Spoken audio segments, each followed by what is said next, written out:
مساء الخير. بالفرامة كاسة برغل ناعم أسمر وأبيض مخلوطين سوا، حبتين بندورة مجففة إذا كان متوفر ضيفون، عنب حبتين بندورة وسط مستويين ومليانين مي وحمر.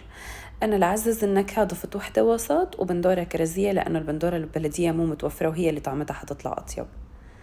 ربع كاسة مي مغلية، رشة ملح، معلقة صغيرة فلفلة حمراء، ورح أضربهم بالخلاط تقريباً على حدود نص ساعة كل 10 دقايق مرة لحتى يسمك معي القوام وينتقوا كتير منيح. إذا ما عندكن هاي الخطوة بدكن تفركوها بإيديكن، وبعدين رح غطيها وحطها بالبرادة أقل شي ساعة، وبتصير هاي الخطوة تعملوها قبل بيوم. شايفين كيف سمكت معي؟ هلأ على جنب رح ضيف زيت زيتون كمية كتير منيحة مع بصلة مفرومة ناعم، بس دبله مع رشة ملح. بضيف معلقة دبس الفليفلة وبطفي فوراً تقريباً. بضيفهم هلأ على الخليط، بفركهم كتير كتير منيح لحتى يتجانسوا منيح مع بعض. إذا كانت بحاجة مي ضيفوا بقدونس مفروم ناعم والبصل الخضرة العروق الخضرة بس.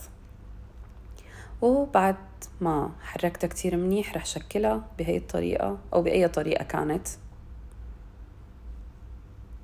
منقدمها مع نعناع وزيت زيتون منيح على الوش وبس. ولا أسهل ولا أطيب من هيك، وألف صحة وهنا.